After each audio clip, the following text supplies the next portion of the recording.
জয় রাধা মাধব কুঞ্জ বিহারী গোপীজন বল্লভ গিরিবরধারী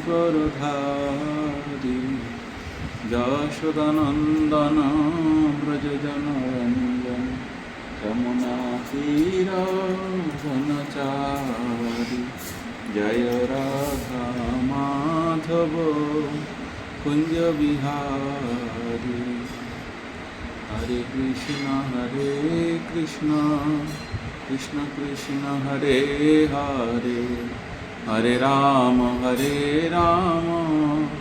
রাম রাম হরে হরে वन्देऽहं श्रीगुरु श्रीयुतपदकमलं श्रीगुरुं वैष्णवांश्च श्रीरूपं सप्रजातं शोकनरघुनाथं तं तं सविदं सवधूतं परिजनासहितं कृष्णचैतन्यदेवं श्रीराधाकृष्णपादानुयोगं सहगना ललिता श्रीविशाखान्वितं अमुज्ञानतिमिरान्धस्य ज्ञानाञ्जनशलाकया चक्षुरुन्मीलितं येन तस्मै श्रीगुरवे नमः नमः विष्णुपदाय कृष्णप्रेष्ठाय भूतले श्रीमते जयपताका स्वामीति नामिने नमयाचार्यपदाय निताय कृपाप्रदायिने गौरकथाधामदय नगरग्रामतारिणे नमः विष्णुपदाय कृष्णप्रेष्ठाय भूतले श्रीमते भक्तिवेदान्त स्वामीति नामिने नमस्ते सरस्वती देवे गौरवाणी प्रचारिणे निर्विशेष शून्यवादी पाश्चात्यदेशतारिणे जय श्री कृष्ण चैतन्य प्रभु नित्यानंद श्री अद्वैत गदाधर शिवसादि गौरभक्तवृंद हरे कृष्ण कृष्ण कृष्ण हरे हरे हरे राम राम राम हरे हरे वाञ्छाकल्पतरुभ्यश्च कृपा सिन्धुभ्येव च पतितानां पावनेभ्यो वैष्णवेभ्यो नमो नमः ॐ नमो भगवते वासुदेवाय ॐ नमो भगवते वासुदेवाय ॐ नमो भगवते वासुदेवाय नारायणं नमस्कृतं नरं चैव नरोत्तमं देवीं सरस्वतीं व्यासं ततो जयमुदीरये नष्टप्रायेषु अभद्रेषु नित्यं भगवती सेवया भगवती उत्तमश्लोके भक्तिर्भवति नैष्ठिकी। हरे कृष्ण। পবিত্র দামোদর মাস। আজ এই দামোদর মাসে আবার আমরা একটু সৎসঙ্গের সুযোগ পাচ্ছি। নানা প্রতিকূলতার মধ্যে আমরা ভগবত নাম স্মরণ করাটাই হচ্ছে আমাদের জীবনের সবচেয়ে বড় কর্ম। যখন যেভাবে যে পরিস্থিতিতেই থাকি না কেন তার মধ্যেই ভগবানকে স্মরণ করাই হলো জীবের ধর্ম। আজকে একটি বিশেষ আলোচ্য বিষয়, তা হলো চরণামৃত। শ্রী ভগবানের পাদপদ্ম নিঃসৃত যে জল, যা পাদদক, তাই চরণামৃত। অর্থাৎ শ্রী ভগবানের চরণে যে পঞ্চামৃত বা গঙ্গা জল বা নানাবিধ উপঢৌকন দ্রব্য নিবেদন করা হয়, তার সাধারণ কোনো বস্তু থাকে না, তা অমৃতে পরিণত হয়। তাই সেই চরণ থেকে নিঃসৃত জলের নাম চরণামৃত। তার অনেক গুণ, হরিভক্তি বিলাস আদি গ্রন্থে তার মহিমা বর্ণনা করে শেষ করতে পারেন। তাই সেই ভগবৎ চরণামৃত অতীব দুর্লভ। যদি অতীবর দুরারোগ্য ব্যাধিগ্রস্ত মানুষও থাকেন, তিনি যদি ভগবৎ চরণামৃত গ্রহণ করেন, তিনি সেই মুহূর্তে সেই সব ত্রিতাপ জ্বালা হইতে মুক্ত হন এবং আরোগ্য লাভ করেন। স্বল্প আয়ু ব্যক্তিও দীর্ঘ আয়ু প্রাপ্ত হয় কেবল চরণামৃতের প্রভাবে। তাই ভগবৎ প্রসাদ স্বরূপ এই চরণামৃত অর্থাৎ শালগ্রাম ধৌত জল বা গোবর্ধন ধৌত জল বা শিবিগ্রহ ধৌত জল এই সাধারণ কোনো জড়জাগতিক বস্তু নয়। তা গ্রহণ মাত্রই জীব অপ্রাকৃত অবস্থা লাভ করতে পারে। এই অপ্রাকৃত অবস্থা লাভের জন্য বা চিন্ময় স্তরে অধিষ্ঠিত হওয়ার জন্য নিত্য ভগবৎ প্রসাদের সঙ্গে সঙ্গে চরণামৃত গ্রহণ করা বাঞ্ছনীয়। একদা শ্রী গৌরাঙ্গ মহাপ্রভু তার লীলাবিলাসে তিনি বলছেন যে চরণামৃতের কতই না মহিমা, আর তা যদি হয় নিত্যানন্দের চরণামৃত, তাহলে তার দেখতেই হবে না। তাই একদিন শ্রীমন মহাপ্রভু সকল ভক্তগণকে আদেশ দিলেন জীবশিক্ষার নিমিত্ত, যে নিত্যানন্দ প্রভুর পাদতক পানের কি অপূর্ব মহিমা তোমরা কি জানো? প্রভু বলে, শুনহ সকল ভক্তগণ, নিত্যানন্দ পাদতক করহ গ্রহণ, করিলে ইহার পাদতক রসপান, কৃষ্ণেদের ভক্তি হয় ইথে নাহিয়ান। জাগতিক ব্যাধি রোগ বালাই তো যাই, সে তো কথা নেই, কিন্তু সবচেয়ে বড় বালাই হলো এই জগতে 84 লক্ষ জনি থেকে উদ্ধার পাওয়া এবং ভগবানের চরণে অহিতুকি ভক্তিতে নিমগ্ন থাকা। তাই গৌরাঙ্গ মহাপ্রভু বলছেন সকল ভক্তদের যে তোমরা কি কেউ জানো যে নিত্যানন্দ প্রভুর পাদতক পানে জীবের দৃঢ় কৃষ্ণ ভক্তি লাভ হবে এবং তা অমৃতস্বরূপ, তা গ্রহণে অচলা ভক্তি লাভ হবে। তা যারা গৌ নিত্যানন্দ নিন্দুক, বিশেষ করে যারা নিত্যানন্দ নিন্দুক, তাদেরকে সাবধান করে দিচ্ছেন শ্রী গৌরাঙ্গ মহাপ্রভু এবং বলছেন, একটি কীর্তনেও আছে, গঙ্গাজার পদজল হরশিরে ধরে, হেননিতাই না ভজিয়া দুঃখ পাই মরে। যে চরণে সাক্ষাৎ গঙ্গাদেবীর আবির্ভাব হয়েছে, সেই সাক্ষাৎ নিত্যানন্দ প্রভু এবং গৌরাঙ্গ মহাপ্রভু অভিন্ন তত্ত্ব, যা স্বয়ং দেবাদিদেব শম্ভু যা মস্তকে করে ধারণ করেন, সে কি কোনো সাধারণ বস্তু? তাই এমন অপ্রাকৃত পঞ্চামৃত বা চরণামৃত যে গ্রহণ করে, তার অবশ্যই কৃষ্ণ ভক্তি লাভ হবে। নিত্যানন্দ প্রভু পাদতক গ্রহণকারী পানকারী জনের উন্মত্ততা প্রাপ্ত হবে, কৃষ্ণরসে মগ্ন হবে এবং তারা জড় শরীর বোধ ত্যাগ করে গুরু আজ্ঞাজ্ঞানে সেই নিত্যানন্দ প্রভুর পাদতক পান করে দিব্য আনন্দ লাভ করবে। কারণ নিত্যানন্দ প্রভু হলেন এই জগতের জগৎগুরু, তিনি হলেন এই ভক্তি জগতের মূল তত্ত্ব এবং ভগবত উপাসনার যাহা কিছু আছে সবই নিত্যানন্দের স্বরূপে। নিত্যানন্দ প্রভু পাদতকের মহিমা জ্ঞাপন পূর্বক তাই মহাপ্রভু বারংবার বললেন যে, ওহে ভক্তগণ, আমার আজ্ঞা পালন করো এবং নিরন্তর প্রভু নিত্যানন্দ বা ঠাকুর বলদেবের চরণামৃত গ্রহণ করো। তখন সকল ভক্তগণ কি করলেন?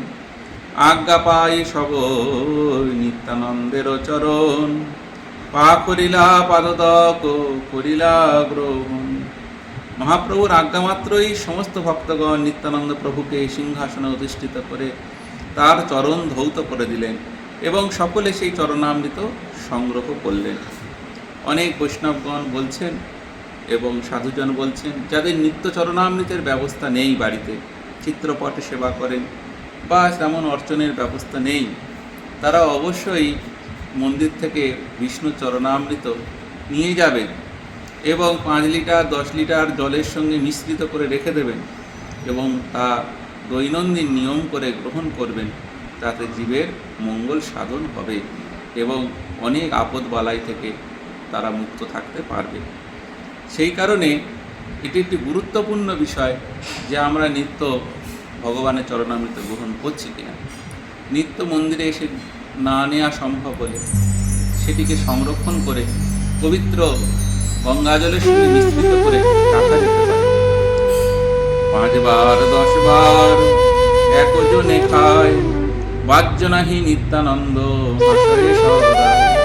প্রভু নিত্যানন্দ বলভদ্রের আবেশে আবিষ্ট হয়ে রয়েছেন এবং এই সুযোগে সকল ভক্তগণ 5 বার 10 বার করে সেই চরণ ধৌত করে সেই চরণামৃত গ্রহণ করছেন। আপনে বসিয়া মহাপ্রভু গৌরাঙ্গ রায়, নিত্যানন্দের পাদতক কৌতুকে লোটায়।